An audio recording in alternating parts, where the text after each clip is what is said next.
Olá, tudo bom? Eu sou a Maíra Carvalho, eu sou jornalista e antropóloga e atualmente eu estou me dedicando a fazer várias reportagens sobre projetos de impacto social no portal Lupa do Bem.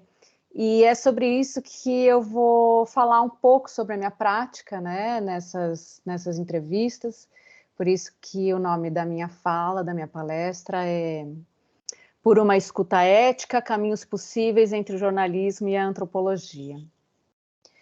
E eu queria dizer, eu queria começar falando que toda vez que eu faço uma entrevista, né, sobre um projeto de impacto social, eu fico emocionada.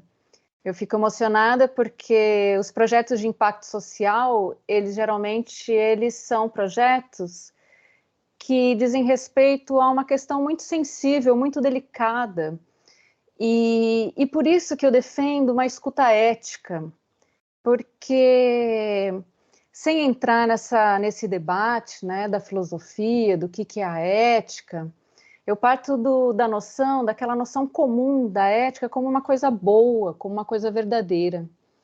E a escuta que eu faço, quando eu escuto alguém que faz um projeto de impacto social, é uma escuta de acolhimento. É uma escuta que eu trago muito do meu ofício de antropóloga, porque assim como o jornalismo, a antropologia também conta muitas histórias, né? Escuta muito o outro e tenta entender o ponto de vista do outro, né? A gente não traz, na hora que eu vou conversar com o outro, na hora que eu vou escutar a história do outro, eu deixo de lado o meu juízo de valor, eu deixo de lado os meus valores culturais, né? Eu entendo a alteridade, eu entendo que existem diferenças para escutar com muita atenção o que o outro tem para me dizer. E no caso dos projetos de impacto social, são projetos que eles surgem, né, muito motivados por histórias pessoais, muitas histórias tristes, muitas histórias de superação, histórias de racismo, histórias de violência doméstica, violência de gênero, história de desigualdade social, histórias de doenças, câncer, abuso, né? Então são temas muito delicados, muito sensíveis, e eu entendo que para eu conseguir compreender o que o outro tem a me dizer, eu preciso ficar num primeiro momento, né, muito atenta ao que o outro está dizendo, e também fico muito interessada pela história do outro, porque são histórias assim muito cativantes. São histórias que trazem, às vezes, né, uma alegria no desfecho, né? Começam com um desafio, mas o desfecho ele é feliz, porque, enfim, o projeto social está indo bem, está causando impacto, a mensagem está sendo espalhada. E eu tento, né, fazer essa ponte entre a antropologia e o jornalismo. Eu sou formada em jornalismo, sou formada em antropologia, e só que existem as diferenças, né, nessas profissões, nesses ofícios, né? A antropologia ela vai buscar compreender um determinado grupo social, compreender determinada cultura, né, e fazer aquela tradução para quem não é da cultura, né? O jornalismo ele vem mais com aquela objetividade, com aquela coisa, com aquela técnica, né, de apresentar o lead que a gente fala, né, no primeiro parágrafo, já trazer as informações mais importantes, porque tem a questão do espaço, né, de redação, do quanto que você pode escrever, também não é uma coisa tão livre assim, né, quanto quando você escreve um artigo, ou uma tese, ou uma dissertação de mestrado, ou um relatório. Então, o jornalista ele tem que se adequar àquele espaço de número de caracteres, de palavras.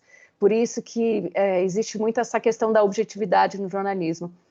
Mas eu percebo que a gente não pode ser tão objetivo assim quando a gente vai cobrir um projeto de impacto social, porque um projeto de impacto social, quando a gente vai espalhar uma mensagem sobre aquele projeto, né, a gente também tem que tocar nas emoções de quem está lendo, né? Também tem que trazer aquela emoção da pessoa que criou aquele projeto e passar isso para quem está lendo, né? Para o leitor.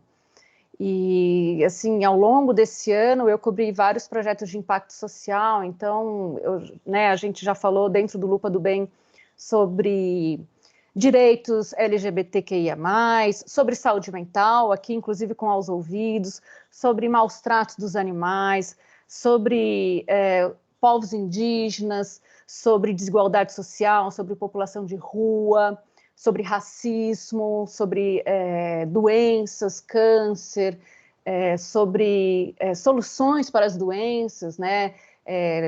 Por exemplo, cannabis, sobre suicídio, um tema super delicado, super sensível.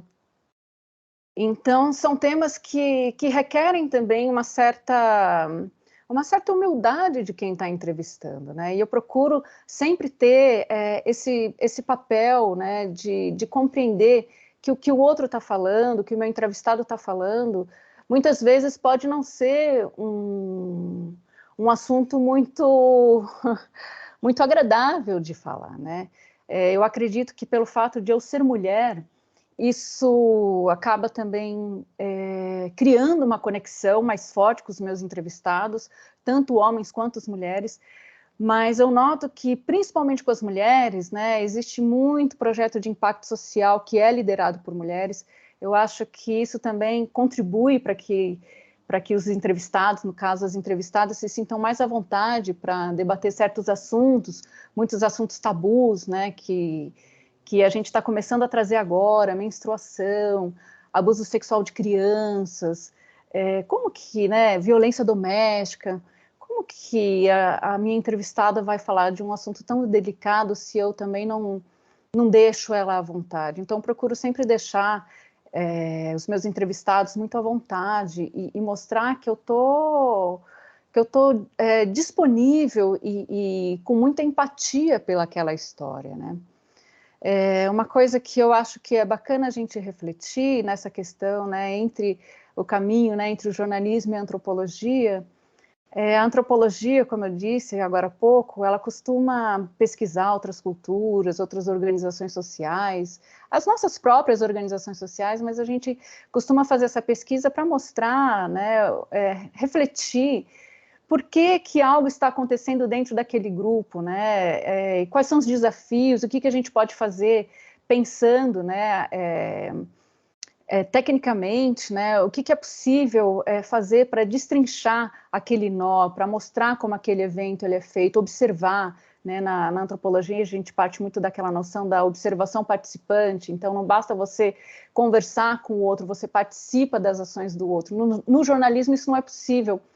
Mas com o repertório que eu tenho já como pesquisadora de antropologia, né, com o repertório que eu tenho de uma mulher feminista, ativista, eu também sempre me coloco, procuro me colocar no lugar, né, do meu entrevistado, da minha entrevistada. Algumas histórias, eu queria trazer algumas histórias assim que foram muito emocionantes, que me deixaram muito tocadas durante essa trajetória, fazendo reportagens sobre projetos de impacto social. Foi a história, por exemplo, da Carol, uma mulher com deficiência, né, que sobreviveu a um atentado, né, ao feminicídio. Então, são histórias muito duras, né? Eu, como mulher, eu fico muito solidária o que aconteceu com ela, né?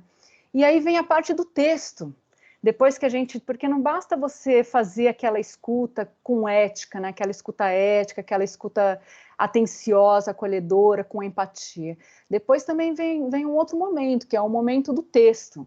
Como é que eu vou transformar aquela escuta num texto que também seja ético, né? Então, no caso da Carol, foi um texto muito difícil de escrever, um texto que, por vezes, me emocionou em diversas partes do texto, porque você se coloca no lugar do outro, você sente a dor do outro, você sente tudo aquilo que ela passou. É claro que você não vai nunca saber exatamente o que ela passou, porque você está fora da situação, mas a empatia faz com que você sinta uma emoção por tudo aquilo que ela te contou. E eu tento também trazer isso para o texto, né? Porque não adianta eu fazer uma escuta acolhedora, uma escuta ética, e na hora de transformar aquela escuta num texto, não ser fiel ao que me foi relatado. Então, eu procuro sempre ser fiel ao que foi me relatado, né, ter essa ética de não colocar palavras na boca de ninguém, de não deturpar aquilo que me foi dito, é uma coisa assim super, é uma atenção que eu dou muito na hora de escrever o texto, e na hora que o texto está pronto, essa é uma parte também super importante do trabalho, voltar o texto para o entrevistado, né, principalmente quando os assuntos são extremamente delicados, para ver se o entrevistado ele concorda com tudo aquilo que foi escrito, porque eu não me sinto à vontade, por um exemplo, divulgando assuntos que talvez, né, dados e histórias que talvez o meu entrevistado, a minha entrevistada tenha falado ali no calor da hora, mas na hora que passa para o texto, ela se sentiu um pouco incomodada, então quando pedem para eu tirar, eu tiro, sem problema algum, porque o dono da história não sou eu sou a autora do texto, mas eu não sou o dono da história. E assim, no jornalismo existe um debate muito, muito acalorado sobre isso, né? Que seria um tipo de uma censura prévia. E no caso do projeto de impacto social, eu não considero uma censura prévia. É claro que quem define o texto final sou eu tenho autonomia sobre o texto, mas eu respeito tudo aquilo que o entrevistado, a entrevistada, sugere quando eu apresento o texto antes de publicar. Essa é uma parte importante também do trabalho, principalmente com os temas muito delicados. Né? Às vezes a pessoa não quer que fale da maneira como eu falei, ainda que ela mesma tenha relatado daquela maneira que estava no texto, e eu acho que é ético escutar o que aquela pessoa, que o entrevistado, que a entrevistada achou e pensou daquela fala naquele momento, naquele texto, porque o texto ele vai ficar. A entrevista, ela não é divulgada, a entrevista que eu faço, né? Aquela entrevista privada não é divulgada, mas o texto, ele vai ficar na internet, ele vai ficar disponível. Então, é importante que quem foi entrevistado se sinta confortável para ter aquelas palavras divulgadas na internet por tempo indeterminado. Então, essa é uma parte importante também, que faz parte de uma escuta ética, né? E que eu trago esse repertório tanto da antropologia quanto do jornalismo, né? A antropologia, por exemplo, aqui no Brasil, a gente tem uma antropologia que ela é muito ativista, devido à antropologia também que eu virei uma mulher ativista, uma mulher feminista, e dentro do ativismo a gente entende que um texto ele não é feito pelo autor, né? O autor ele faz a tradução. A história mesmo quem conta é o grupo social que foi estudado, é aquele evento que foi contado, são as pessoas que participaram de determinado conflito, que estão relatando, né, como que aconteceu aquele conflito. Então, é sempre um texto escrito a várias mãos. É claro que a gente tem como eu disse, essa autonomia, né, de assinar a nossa autoria, a gente tem autonomia sobre aquilo que foi escrito, mas a história não é nossa. A gente só conta a história de alguém. O nosso trabalho, na verdade, é contar uma história com emoção, com aquela emoção que a gente sentiu ali na hora que a gente, muitas vezes, até participou da história, né? Não só ali numa entrevista privada, mas numa ocasião, numa situação, a gente participou de um determinado evento que a gente está relatando. Eu também acho que é uma coisa assim interessante falar que quando, né, depois de todo esse processo, né, da escuta, da escrita, ainda tem um processo interno dentro do Lupa do Bem. No caso aqui que eu estou representando o Lupa do Bem, que é um portal de impacto social. Então, depois de tudo, né, depois de ter feito a escuta, depois de ter escrito o texto, o texto final ainda passa por uma revisão da nossa equipe do Lupa do Bem, e aí, novamente, são feitas as correções, as devidas, né, são mencionadas as devidas observações. Então, assim, deixar claro que tudo passa por um trabalho coletivo, e que vai muito de encontro aos projetos de impacto social. Os projetos de impacto social, eu me emociono muito com os projetos porque eles não dizem apenas respeito a histórias de vidas muito significativas, né? Histórias de vida pessoais que têm uma bagagem muito ativa na defesa de algum direito, ou no empoderamento, ou na garantia de, né, de mais direitos, ou então para, né, até para pessoas se ressignificar, buscar um propósito de vida. É tudo coletivo, tudo passa pelo coletivo. Então, eu acho isso assim, muito bacana também da gente mostrar como a construção coletiva ela é importante, como a construção coletiva, quando ela é ética, né, quando ela visa o bem, como ela é emocionante, como ela gera uma emoção. E eu tento sempre também passar isso, né, para as pessoas na hora que eu estou divulgando aquela história daquele projeto, né? Não é o nosso tipo de jornalismo de impacto social, não é um jornalismo investigativo, de denúncia, muito pelo contrário, né? A gente está querendo mostrar o que as pessoas estão fazendo de melhor. Um projeto de impacto social é sempre um projeto que visa resolver um problema que a sociedade ainda não conseguiu resolver, né? Pelas vias institucionais, pelas vias do Estado, pelas vias empresariais, né? Então, existe toda essa dedicação de energia, de investimento físico, investimento financeiro, e são ações que elas merecem ser destacadas, que elas merecem serem divulgadas de uma maneira que mostrem o verdadeiro motivo, a verdadeira motivação daquele projeto estar no mundo, né? Daquele projeto estar sendo defendido e implementado. Não é fácil. Fazer um projeto de impacto social no Brasil não é fácil. A gente tem aí por volta de uns quase 800 projetos de impacto social no Brasil, né? Entre associações, ONGs, OCIPs, e todos ali tentando resolver um problema na comunidade, um problema de segurança alimentar, um problema de educação com as crianças, combatendo o racismo, combatendo a violência de gênero, violência doméstica, chamando atenção para as pessoas com deficiência, chamando atenção para os problemas do meio ambiente, para o aquecimento global, para a defesa da Amazônia. Então, são temas assim que, no dia a dia, são temas que, muitas vezes, né, eles nos trazem até um certo desencanto em relação ao mundo, né, do tipo, como deixamos o mundo chegar no nível que ele chegou, né? Mas, de repente, quando a gente vê esses projetos de impacto social, a gente se enche de esperança, porque, apesar das notícias serem sempre muito negativas, né, com relação ao nosso panorama social, ambiental, com os nossos problemas, com os nossos desafios, existem pessoas que estão se conectando a outras, que estão se organizando para tentar reverter um pouco esse cenário catastrófico, né? São projetos assim muito localizados, que eles não vão, a gente sabe, as pessoas que eu entrevisto sabem que ninguém vai resolver o grande problema, mas vai, a partir, né, de um trabalho pequeno dentro ali da comunidade, vai conseguir pelo menos trazer uma esperança e mostrar que é possível a gente se organizar e a gente trazer boas práticas, práticas sustentáveis, práticas éticas, né, de combate a essas mazelas sociais, que vão nos deixar um pouco mais fortalecidos para viver nesse mundo com esse cenário assim, um tanto que nos traz tanto desalento.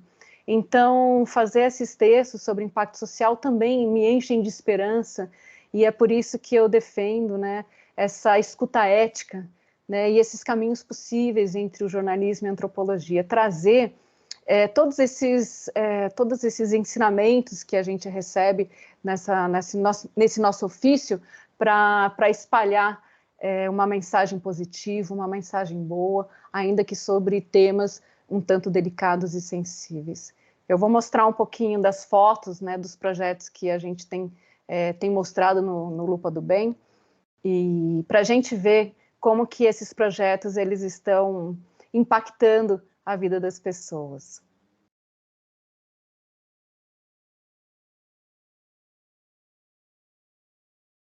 E é isso, gente. Eu trouxe aqui algumas imagens, né, dos projetos que o Lupa do Bem já cobriu. Eu espero que a minha fala não traga mais esperança, né, não desestimule, né, a gente a pensar, a viver nesse mundo, né, que tem tantos problemas, a gente sabe disso, mas como dizem sempre os meus interlocutores, se a gente ficar olhando para o lado negativo, a gente não sai do lugar, a gente fica com medo. O importante é a gente fazer a ação e espalhar o bem. Eu espero que o Lupa do Bem, que as matérias que eu escrevo, que a Neuza escreve também, minha companheira de redação, que a gente consiga espalhar um pouco essa mensagem. Muito obrigada. Tchau.